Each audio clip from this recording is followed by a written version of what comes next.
பாட்டி இன்னும் கொஞ்ச நாள் எங்க கூடயே தங்கிட்டு போலாம்ல. எனக்கும் ஆசையா தான் இருக்கு. ஆனா அங்க காடு கரையெல்லாம் யார் பாத்துக்குவா? ஆடுகளையெல்லாம் ஜமீல் தாத்தா பாத்துக்கிறேன்னாரு. அதனாலதான் பாட்டி இங்க வந்தேன். இப்போ போயிட்டு இன்னொரு தடவை வரேன். அப்பா சீக்கிரம் வருவாருன்னு நினைக்காதீங்க, அவர் லேட்டா தான் வருவாரு. நம்ம வீட்டு வேலைனா எப்பவும் லேட்டா தான் வருவாரு. இதுவே ஊருக்கு வரணும்னா ஆளா நிப்பாரு. உன் மாமனாரும் அப்படித்தான் இருந்தாரு. சொந்த வேலைங்க எவ்வளவு இருந்தாலும் ஜனங்கன்னா ஓடிடுவாரு. சொந்த ஊர்ல அப்படி இருந்தா ஓகே, இங்க வந்து அப்படி இருந்தா எப்படி? இப்ப கூட பாருங்க, உங்களை ஏர்போர்ட் கூட்டு போறேன்னு சொல்லி 20 நிமிஷம் ஆச்சு, இன்னும் வரல பாருங்க. என்ன பண்றது, அப்பா எப்படியோ பிள்ளையும் அப்படி. நாம தான் கொஞ்சம் அட்ஜஸ்ட் பண்ணி போகணும்.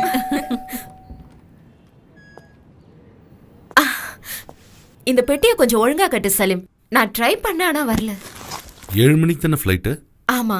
அம்மாவை கூட்டிட்டு நான் தான் போகணும்னு நினைக்கிறேன். ரசாக்கண்ணனுக்கு வெயிட் பண்ணுறது வேஸ்ட்டு. ஏர்போர்ட்டில் ஃபார்மாலிட்டிஸில் நிறையா இருக்குமா. ரசாக்கண்ணனை வேணா நான் ஏர்போர்ட்டுக்கு நேராக வர சொல்லிடுவா? நீ வாய முடுறா சலீமு.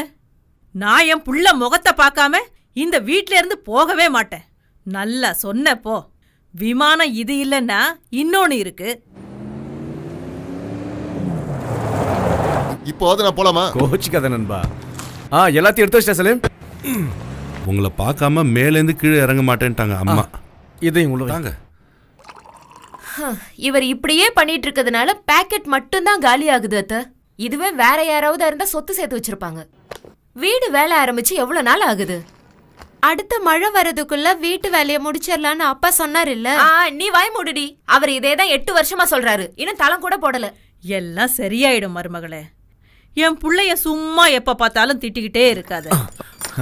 அம்மா போற நேரத்துல கூட என்னை பத்தி கோல் மூட்டாம இருக்க முடியலையா? சரினா உன்னை பத்தி யாருடா குறை சொல்ல முடியும்? எல்லாம் உன் மேல உள்ள பாசம்தான். அது சரிதான். என் பொண்டாட்டியோட பாசத்தை பத்தி எனக்கு தெரியாதா? வீடு, குழந்தை, சோறு, தண்ணி எல்லாத்தையும் மறந்து பொது சேவைன்னு அடுத்தவங்களுக்காக உதவி செய்யறப்பெல்லாம் கூட என் மனசு நோகிற மாதிரி ஒரு வார்த்தை பேசுனது இல்ல. இல்லைங்களா பொண்டாட்டி? இப்பவே நேரம் ஆச்சு, சீக்கிரம் கிளம்புங்க. அப்புறம் வந்து கொஞ்சம் இதெல்லாம் வச்சுக்கலாம். வாங்க அத்தை. சென்னைக்கு போனதும் டாக்டர் சீனிவாசன் போய் பாருங்க. மறக்காம பிபி சுகர்லாம் செக் பண்ணிக்கங்க. டேய் அம்மா, உன்னை ஒரு தடவை நல்லா பாத்துக்கிறேன்டா. மறுபடியும் என் புள்ளைய நான் எப்போ பார்க்க போறேனோ. என்னம்மா இப்படி கிளம்புற நேரத்துல சின்ன பிள்ளையாட்டை கண்ணா கசிக்கிட்டு நிக்கிற? என்னையும் சங்கடப்படுத்துற நீ. எனக்கு ஏதாவதுன்னா வந்துடுடா. சரி வாமா.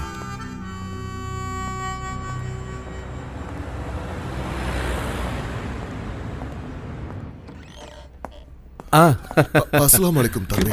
ஆலிக்கம் சலாம். இன்னைக்கு காலையில சீக்கிரம் வந்துட்டீங்க போல இருக்கு. என்ன பண்றது தம்பி? நான் உங்க விஷயமா தான் எம்பசிக்கு போறேன். இன்னைக்கு முடிச்சிடலாம். அந்த ஸ்பான்சர் அரபி என் பையனை ஏமாத்திட்டாப்பா. என் பையன் யாரையும் ஏமாத்த மாட்டான். அது உங்களுக்கும் எனக்கும் தெரியுது, ஆனா சட்டத்துக்கு தெரியலையே. 30 வருஷம் எங்க மாடா உழைச்சி என்ன பிரயோஜனம்? என் பையனை நான் தொலைச்சிட்டேனப்பா. எனக்கு விசா அனுப்பி வர சொன்னா, ஆனா இப்போ வந்த இடத்துல என் பையன் ஜெயில கஷ்டப்படுறத பார்க்க என் மனசு தாங்கலப்பா. எம்பசியில் இருக்கிற நண்பர்கள் உதவி பண்றேன்னு சொல்லியிருக்காங்க. ஆர்டர் கைக்கு வந்துட்டா தோழர் வெளியே வந்த மாதிரி. எங்களுக்காக நீ எங்கெல்லாமோ அலையிறப்பா, நிறைய செலவாகும். என்கிட்ட இருக்கிறது இவ்வளவுதான்ப்பா, வாங்கிக்க. ஏன்பா என்ன பிரிச்சு பாக்குறீங்க? நானும் உங்க புள்ள மாதிரி தானே. இது உங்க பாக்கெட்லயே இருக்கட்டும். அப்பாவுக்கு குடிக்க ஏதாவது கொடு. வேண்டாம் ரசாக்கு, இப்ப நான் எதையும் குடிக்கிற மனநிலையில இல்ல. கடையில ஸ்டாக் எல்லாம் தீந்து போச்சு. போன முறை போட்டதுக்கு இன்னும் பணம் தரல.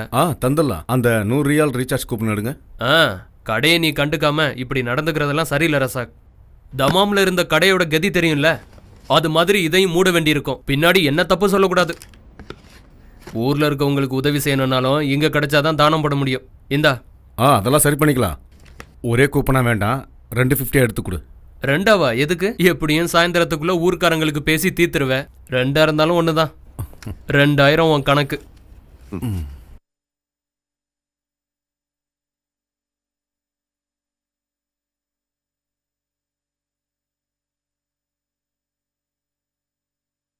எப்படி இருக்கு?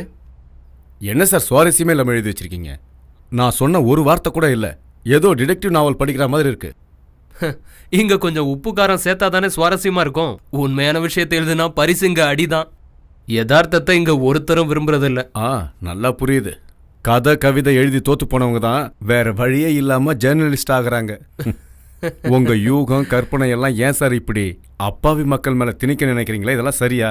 தலைநல கற்பழிக்கப்பட்ட பொண்ணை பத்தி தலைப்பு செய்தியா போட்டு விளம்பரப்படுத்துறீங்க சரி. அதே கடலூர்ல நடந்தா மட்டும் கடைசி பக்கத்துல கண்ணுக்கு தெரியாம போடுறீங்களா? ஏன்? ஏன்னா கேட்க ஆள் இல்ல. சுரேந்தர் ஸ்பான்சர் அடிச்சது தான் உரிமைக்காக. ஆனா அதை நீங்க மறைச்சு பொய் தானே எழுதுனீங்க. ஓ அதுவா? உங்களுக்கு இது சாதாரண விஷயமா? சுரேந்திரன் தண்டனை முடிச்சு ஊருக்கே போனாலும் அவளோட இவன் சேர முடியாது. ஏன்னா அவ போயிட்டா. ஹே தட்ஸ் இன்ட்ரெஸ்டிங். ஆனா சுரேந்திரன் ஜெயில இருந்து ரிலீஸ் ஆனதுக்கு அப்புறம் இந்த கதைக்கு வேல்யூவே இருக்காது. இதுக்கு மேல இங்க நான் ஒரு 10 நிமிஷம் இருந்தேன்னா சொல்ல முடியாது. என்னையும் உங்களை மாதிரி மாத்தினாலும் மாத்திருவீங்க. எதுக்கு வம்பு? நான் கிளம்புறேன். ஒரு நிமிஷம் இரு. ஒரு புது நியூஸ் கிடைச்சிருக்கு. பப்ளிஷ் ஆகிறதுக்கு முன்னாடி நீ தான் ஃபர்ஸ்ட் படிக்க போற. புரேடால அரபி வீட்டில் இருக்கிற ஒரு கதாமாவோட கதை இது. அங்க இருந்த நகையும் பணத்தையும் திருடிட்டு 2 நாளைக்கு முன்னாலேயே எஸ்கேப் ஆயிட்டதா தகவல். இதான் அந்த பொண்ணு. பேரு அஸ்வதி. உங்களுக்கு தெரியுமா? இல்ல. இவளோட முகத்தையும் இந்த சிரிப்பையும் பார்த்தா கண்டிப்பா இவ ஒரு தமிழ் பொண்ணாதான் இருக்கணும். இந்த பொண்ணை பார்த்தா திருடுற பொண்ணு மாதிரியா இருக்கு. பாலைவனத்தோட எழில் மாறினாலும் இந்த மனுஷனோட குணம் மட்டும் மாறவே மாறாது. எத்தனை புரட்சியாளர்கள் வந்தாலும். அது சரி. பேரும் பாஸ்போர்ட்ல இருக்க டீட்டெயிலையும் மட்டும் வச்சு ஒரு கதையை உருவாக்க முடியாது. கொஞ்சம் இன்ஃபர்மேஷன் தேவைப்படுது. இந்தாங்க ஹெல்ப் ப்ளீஸ். பார்க்கலாம். அப்புறம் ஒரு சின்ன ரிக்வெஸ்ட். இதையும் ஒரு கதையை எழுதி டிடெக்டிவ் நாவலா ஆக்கிடாதீங்க. என்ன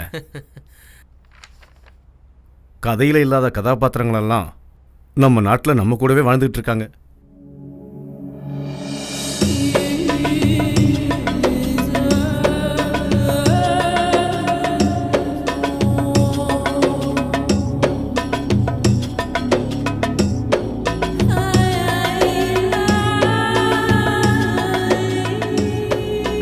நாம இப்ப புரேடா தான் போகணும். ரியாத்துல இருந்து 400 கிலோமீட்டர். அழுத்தி புடிச்சோம்னா 3.5 மணி நேரத்துல போய் சேர்ந்துடலாம்.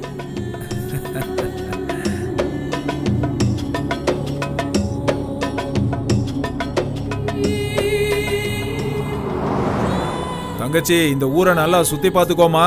இந்த கர்மாந்திரம் பிடிச்ச வீட்டுக்குள்ள போயிட்டோன்னு வச்சுக்க, வெளி உலகத்தை பார்க்க முடியாது. திரும்ப ஏர்போர்ட்டுக்கு வரும்போது தான் பார்க்க முடியும்.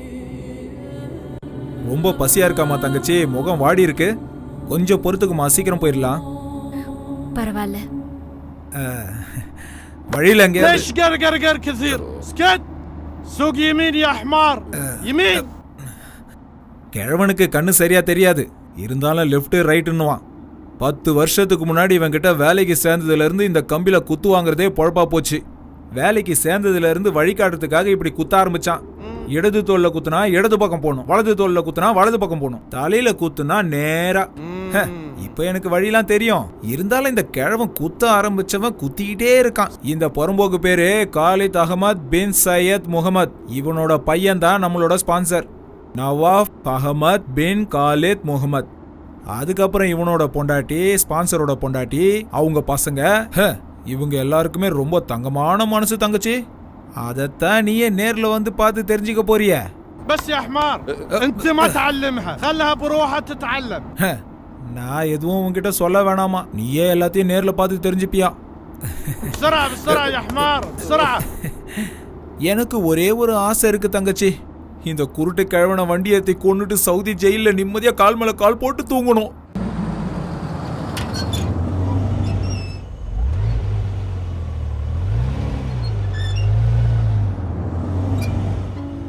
இதாமா கிழவன் வீடு.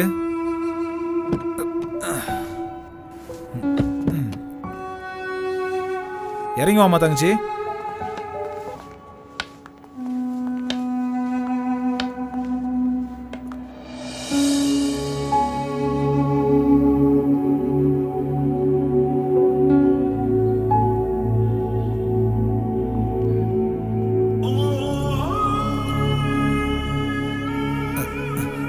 இவன் தான் நம்மளோட ஸ்பான்சர்.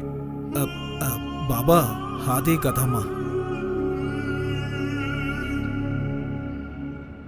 جيب الجواز. جواز باسبورت பாஸ்போர்ட்டை கேட்குறாரு.